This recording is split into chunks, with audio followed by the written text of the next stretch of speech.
Hello folks, how's it going? So welcome to another One Piece review. This time I'll be covering manga chapter 1105 or 1105. Firstly, I like how Oda included the sense of urgency with the initiation of a Buster Call about to hit Egghead Island, or literally is hitting Egghead Island in this chapter. Is what I said in the last review, like the status of what's going on with everybody else, because obviously it's going to be a rendezvous point to like find a way to escape, and that's the sense of urgency. Like you have Sanji's group trying to get to where Nami's at. You have like, or at least trying to escape to where Nami's at. You got like you got Brook and Lil trying to get the Sunny back, or at least trying to get the Sunny so they can escape. So, but I have to give credit where credit is due. Like how Oda also implemented like aspects of like the very beginning episodes, like the very beginning stages of this arc. Some of these aspects like go through what we just saw in recent episode 1191,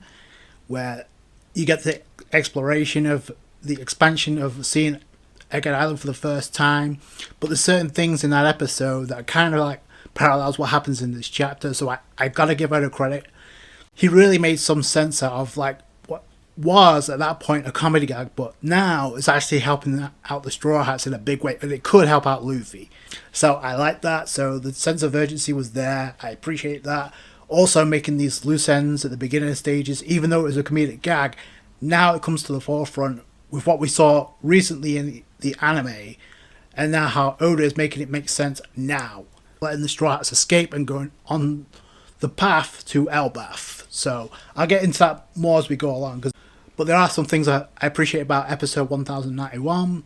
But before we get to that, I want to dive into this chapter, obviously, with the cover page and Carrot feeding stew to Nekomamushi and Inuyasha. So it's a fan request, so nothing too much to it. But obviously it's cool to see Carrot again, along with Nekomamushi and Inuyasha. The self-proclaimed leader of Zou, Carrots. You see the Marines are fleeing for their lives because everybody's at risk here. Everybody on Egghead Island is at risk. And you got Doll, who is like calling for Kizaru and Saturn to like return to the ships, and Saturn's like, no, we'll remain here. Which I'm surprised like Saturn isn't taking out the Vice Admirals because they're not supposed to see him in this state. But the thing I stuck out to me in these opening scenes in this chapter are the facial expressions of Kizaru, which I think is something to note here. Like Oda did this again deliberately, because you have Vegapunk like pleading with Kizaru, not Saturn, keep that in mind, to like call off the Buster Call, like, okay, you want my life, take it, but don't put everybody else at risk here. Don't destroy years of research. It will set us back an entire century, which I feel like kind of like hints at a Void Century tease. Either way, it's like, and Saturn doesn't care, obviously, but look at the face of Kizaru looking to the side. If that isn't a guy contemplating his choices about what he's going to do. So, in my eyes, it's put up or shut up. It's like either Kizaru does something to reestablish himself, or he gets taken down. Because it's just like, he falls under the same category as Rob Lucci. What the hell are we highlighting his character for if it's not going to lead to anything? It's just a waste of time. Why has Oda made it a point to highlight Kizaru's interactions with Bonnie and Kuma, even in the flashback to now, if it's not leading to anything? And especially with Vegapunk. Saturn takes this opportunity to also mention, oh yeah, there was a ship that escaped from this island with a bunch of residents on that. Yeah, we decided to have a warship, gun them down, much similar to what happened with O'Hara. So there you go with the callbacks with a Buster Call happening back then. Obviously, at that point, it was Akainu who blew that shit up. It was Saturn ordering a warship to do the same thing here, but we come to find out that is not the case after the ending of this chapter. So, obviously, Vegapunk is like freaking out by this. And I will give Vegapunk credit because he could have run right now, but he's staying behind, confronting the two of them, which implies to me that he's not dying, because if that was the case, Saturn would be wasting his time here. Like, if you want him dead, what are you waiting for? So, you also see the pacifistas. You also see Sanji, Frankie, Vegapunk, Atlas, who is carrying Kuma along with Barney, and they're trying to rendezvous. First off, they're going to get to the vacuum rocket.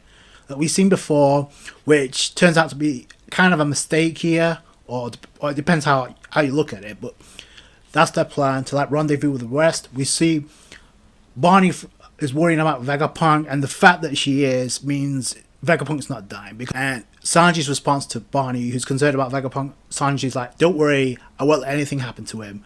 Which I feel like is something you kind of need to keep in mind here, because Barney has a lot more appreciation for Vegapunk now. Like, her hatred is towards Saturn, not Vegapunk. And the fact that Sanji is like willing to help out, do whatever it takes to help out Barney by making sure that Vegapunk doesn't die. Plus, Luffy's already stated that he's going to help Vegapunk escape anyway. So, yeah, I don't think Vegapunk's dying either.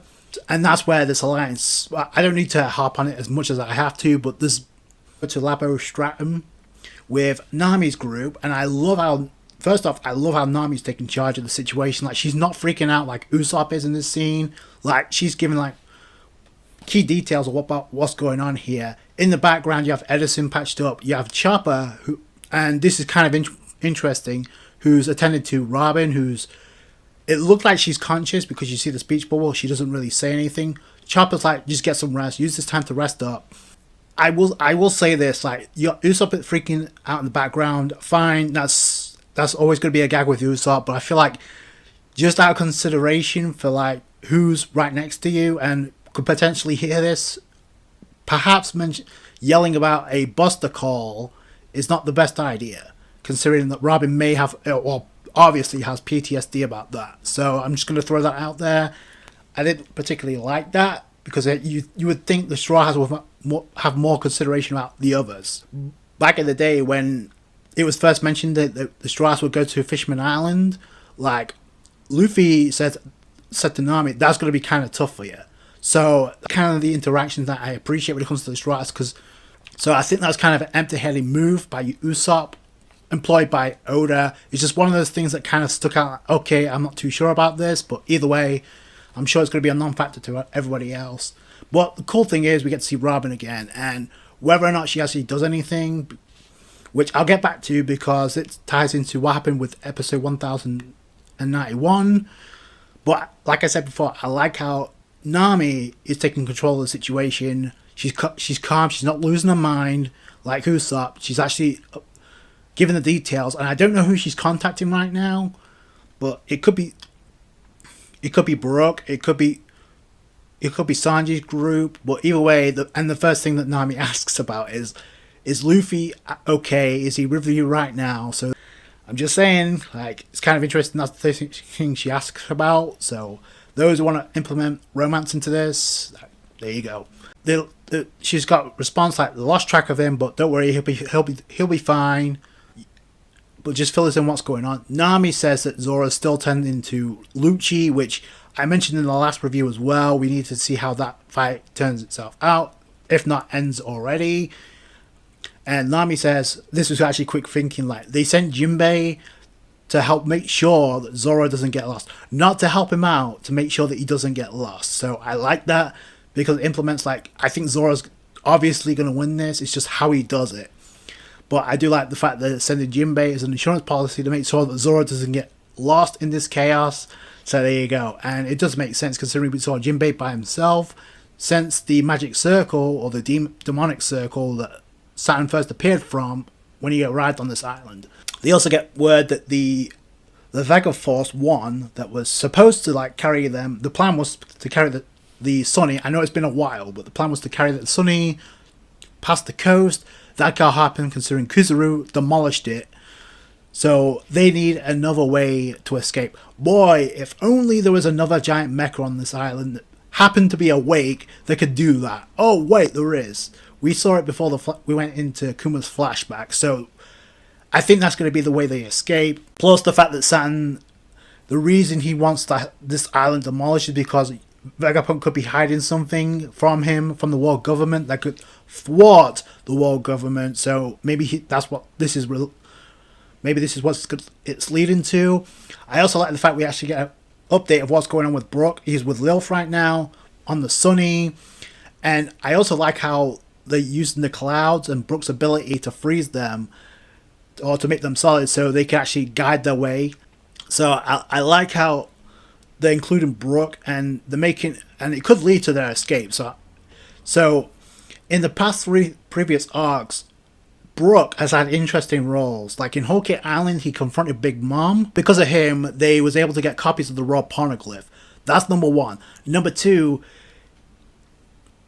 when it came to like Carrot unleashing Sulong for the first time, like the fact that it was wearing it down, and Brook was the one to like skip across the water because he was the only one that could do that and actually help out Carrot, who we saw on the cover page, by the way. So Brook had an interesting role there. Plus, in my eyes, he contributed by allowing us to bear witness the best handled 1v1 fight on Wano, that being Black Maria and Nico Robin. If it wasn't for Brook taking care of the underlings of Black Maria, who knows?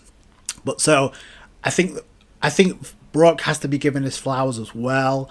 Like, hopefully Usopp and Brook step it up, especially with Elbaf on the horizon. Like, I do want Brook to get his roses. Like, he's earned it. Like, and these are just glosses of what else he's done. Like, these are the main things that stick out to me. So what he's doing here, I appreciate, even though it was kind of a comedic gag at the end, because like, how are we going to stop? And then you got Lilith like just slapping the hell out of him. Oh, we're going to fly off the edge. And it kind of gets me to think about, is Bonnie and Kuma going to tag along? But are the satellites going to tag along?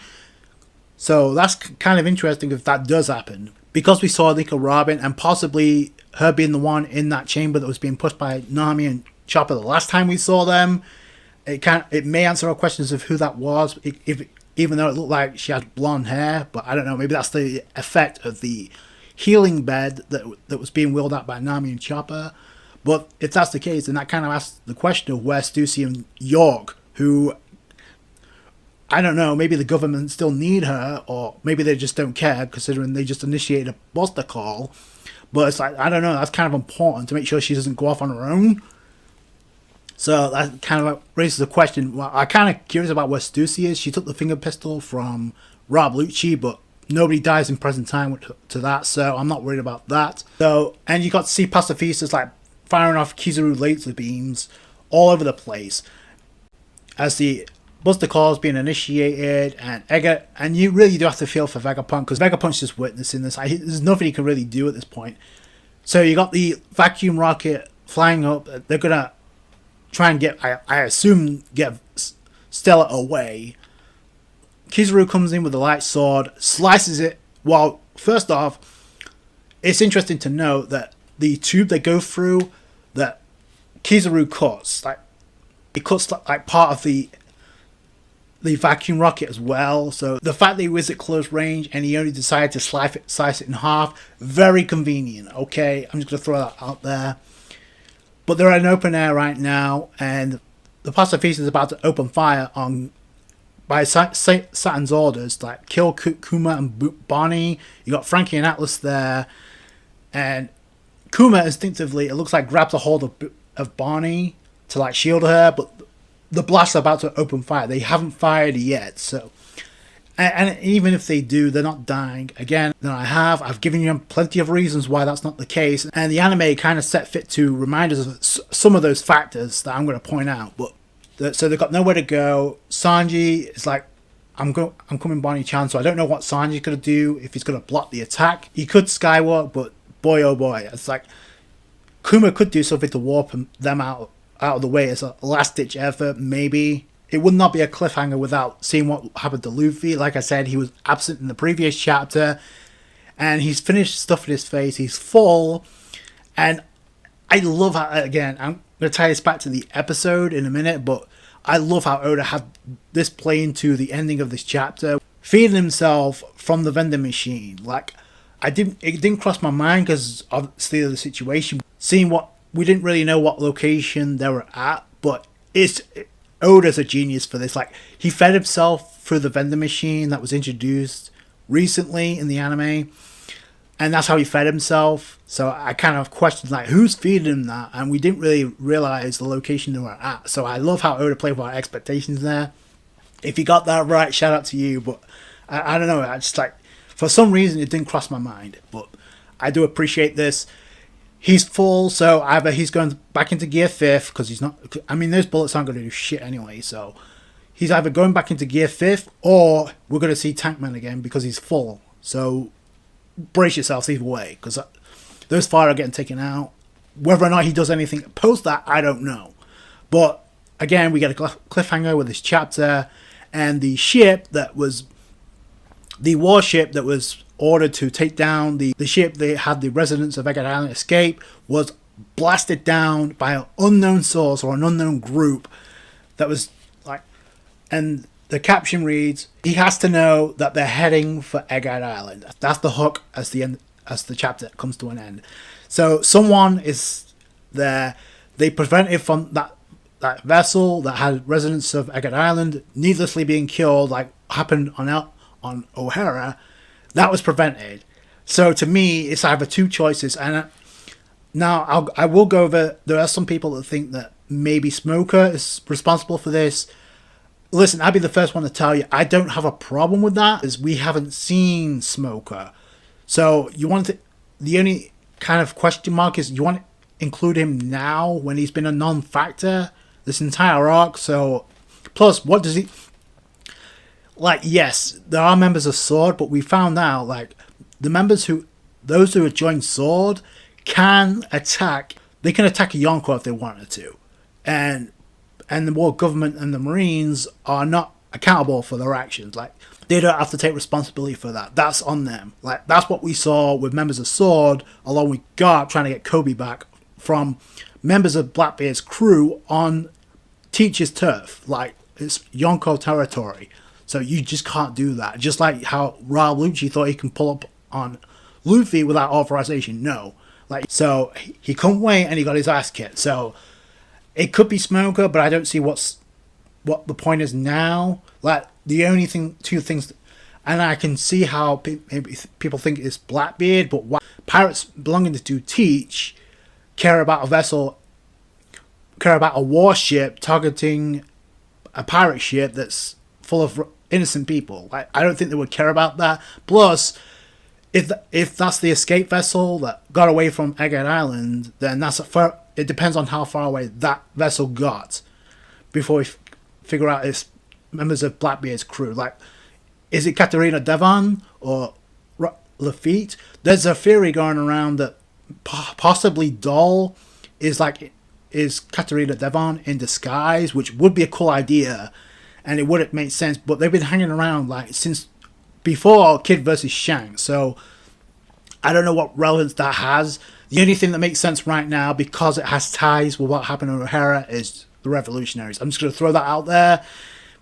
And the fact that he has to know they're heading for Egghead Island. So, as far as I know, the vessel with the Blackbeard Jolly Roger was pretty much in sight of Egghead Island the last time we saw. So, and who else is tied to Egghead Island, Vegapunk, Kuma, then Dragon and the Revolutionaries right now? I said this in the last review. It also ties up with what Sabo said with Luffy. If you need me, I'll be there at the drop of a hat, no matter my status.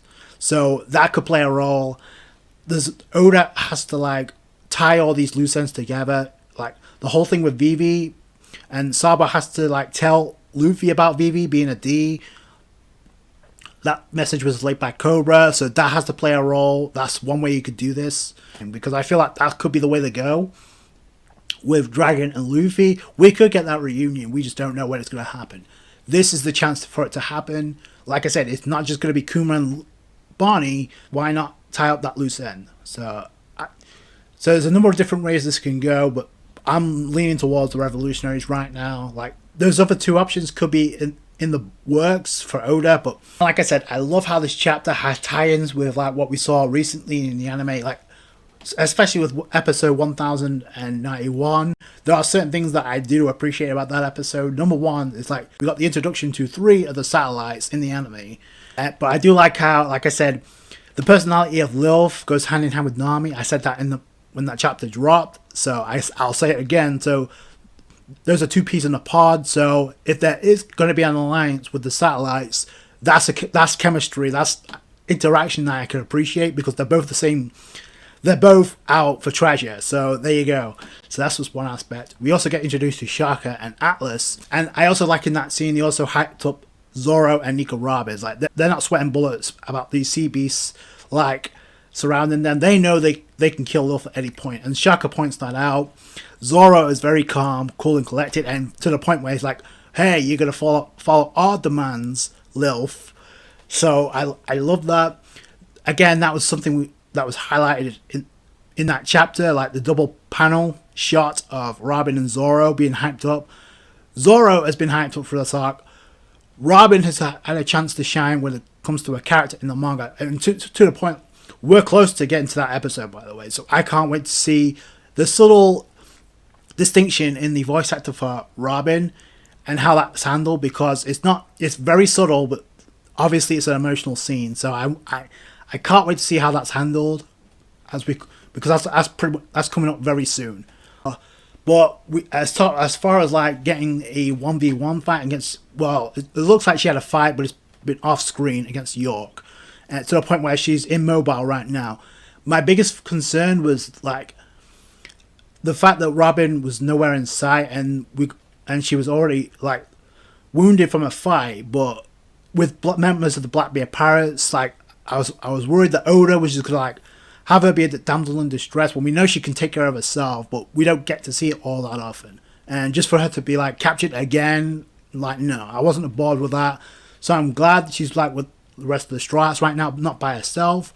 It wouldn't have made sense anyway. That's one loose end we can tie up after this chapter.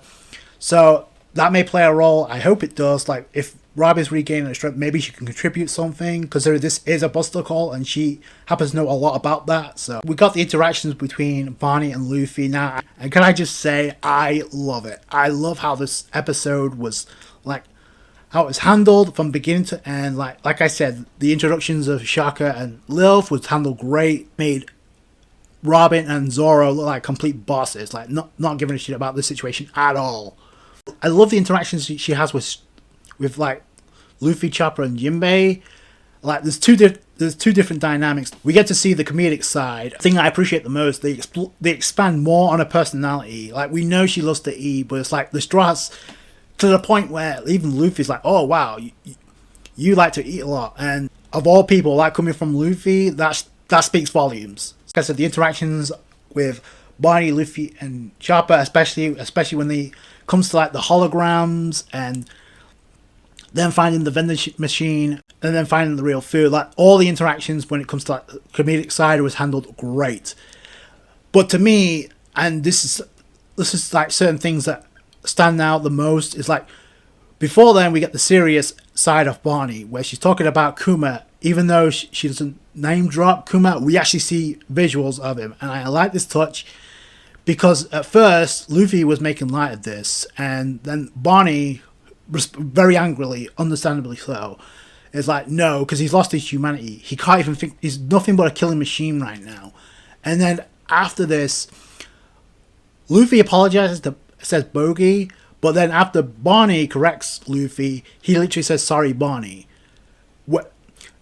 And considering how long Law and Luffy were allied, when did Luffy ever call Law by Trafalgar Law? He was like, Tra, no. But the fact that Luffy corrected himself and actually apologized, sorry, Bonnie, that is kind of like speaks volumes. It may seem like insignificant, but to me, that's the thing I noted when it came out in this chat. When it came out in the chapter, I noted it because it was important.